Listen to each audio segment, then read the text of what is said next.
Bonjour à tous. Un attentat suicide meurtrier dans une église à Damas, la Fête-Dieu à Rome et l'annonce de la fermeture du centre spirituel de l'Arche. C'est aujourd'hui dans SIC, la sélection de l'info catholique. En Syrie, un attentat suicide dans l'église grecque orthodoxe Saint-Élie au sud-est de Damas a fait au moins une vingtaine de morts et une cinquantaine de blessés.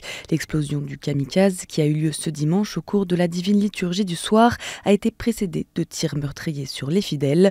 Le porte-parole du ministère syrien de l'Intérieur a affirmé que cet attentat était l'œuvre de l'État islamique. Dans un communiqué, le patriarcat grec orthodoxe d'Antioche et de tout l'Orient dénonce la violation du caractère sacré des églises et appelle les autorités à assumer l'entière responsabilité de ce qui s'est passé.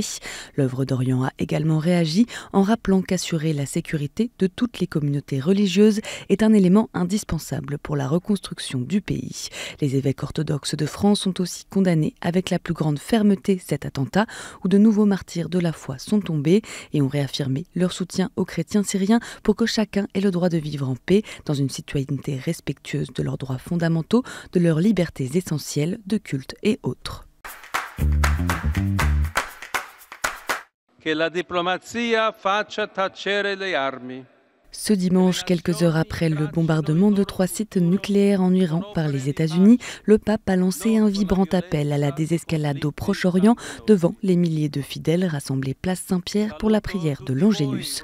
Alors que la souffrance quotidienne de la population risque de tomber dans l'oubli, en particulier à Gaza, Léon XIV a appelé les responsables internationaux à mettre fin à la tragédie de la guerre avant qu'elle ne devienne un gouffre irréparable. Et puisque de nombreux pays célébraient la Fête-Dieu ce dimanche, le pape a invité les chrétiens à être chaque jour porteurs de communion et de paix les uns pour les autres à partir de l'autel et du tabernacle. Dans l'après-midi, Léon XIV s'est rendu à la basilique Saint-Jean de Latran pour y célébrer la messe de la Fête-Dieu. Cette solennité, instituée par le pape Urbain IV au XIIIe siècle, est aussi appelée Fête du corps et du sang du Christ. Le Christ est la réponse de Dieu à la fin de l'homme, car son corps est le pain de la vie éternelle, a souligné le Saint-Père dans son homélie, rappelant que nous sommes faits pour nous nourrir de Dieu. À l'issue de la messe, le pape a conduit la traditionnelle procession du Saint-Sacrement qui a traversé les rues de Rome en présence d'environ 20 000 personnes. À l'arrivée de la procession sur le parvis de la basilique Sainte-Marie-Majeure, le pape a béni l'assemblée avec le Saint-Sacrement.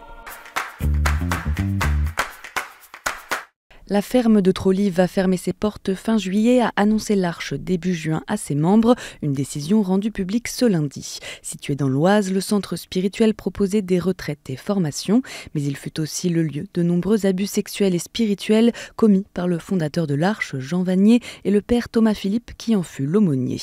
Cette part d'ombre est d'ailleurs une des raisons avancées de sa fermeture, ainsi que l'activité économique déficitaire sans perspective de retour à l'équilibre du lieu. L'Arche n'entend cependant pas abandonner sa dimension spirituelle et a annoncé la création d'un pôle dédié pour déployer autrement l'offre de retraite. En parallèle, le site même de la ferme devrait être reconverti en habitat participatif. La présence de l'Arche à Trolly-Breuil se poursuit toutefois avec la communauté sur place et ses 10 maisonnées. Vendredi dernier, le pape Léon XIV a reçu pour la première fois de son pontificat la présidence sortante de la Conférence des évêques de France qui effectuait sa visite annuelle au Vatican. Monseigneur Éric de Moulin-Beaufort, archevêque de Reims et président de la CEF, ainsi que ses vice-présidents, Monseigneur Vincent Jordi, archevêque de Tours, et Monseigneur Dominique Blanchet, évêque de Créteil, étaient accompagnés de Monseigneur Hugues de Voilemont, secrétaire général et porte-parole de la CEF.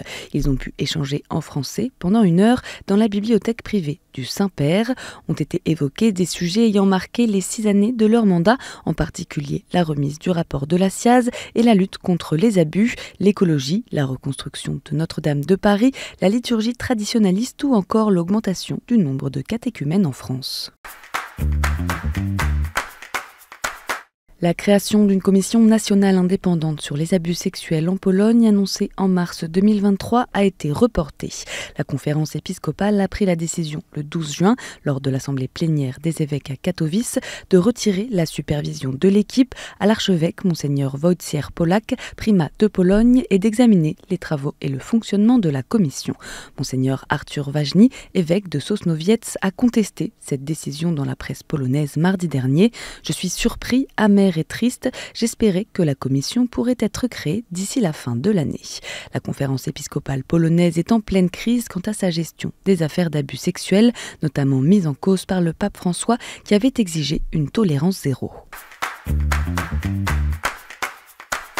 Et en bref, Quimper, Aix, Lille, Nanterre, ce week-end, 9 prêtres ont été ordonnés dans plusieurs diocèses de France, ainsi que 9 autres pour la communauté Saint-Martin. Au total, 90 nouveaux prêtres seront ordonnés en 2025. La plupart de ces ordinations seront célébrées le week-end prochain, autour de la solennité des Saint-Pierre et Paul.